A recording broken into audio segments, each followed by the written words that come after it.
Своим друзьям Господь свои вещает тайны. То, чему быть, от Авраама Он не скрыл. Невыносим стал грех Содома и Гоморры, а наказании Он к небу вопиет, чтоб милосердие явить несчастным душам.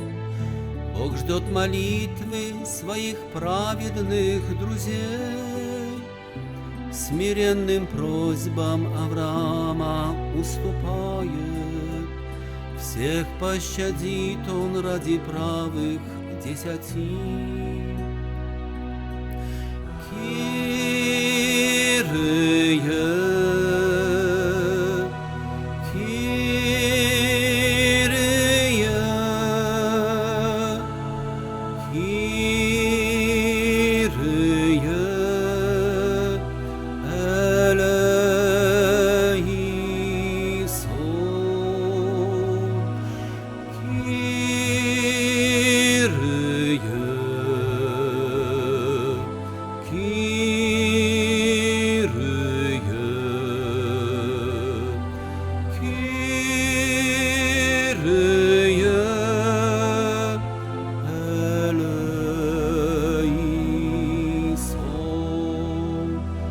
Коль не нашлось и 10 их во всем Содоме, Бог справедливый суд свой вынужден явить.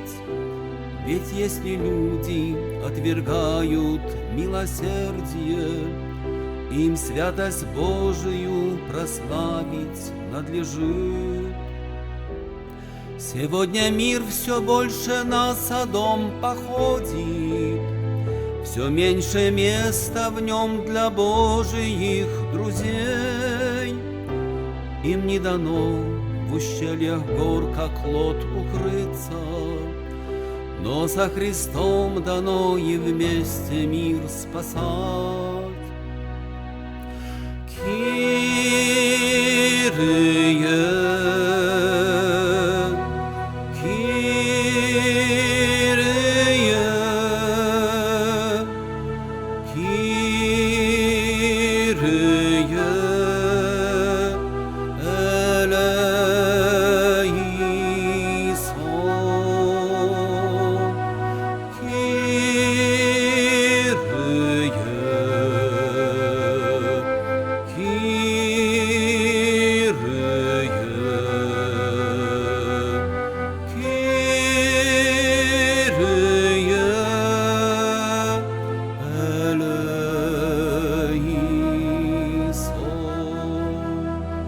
И если хочешь избавлять от смерти души, живи по правде, в благодати пребывай. Будь среди тех, кто отдал сердце свое Богу, ходи пред Ним, как правый Ной и Авраам.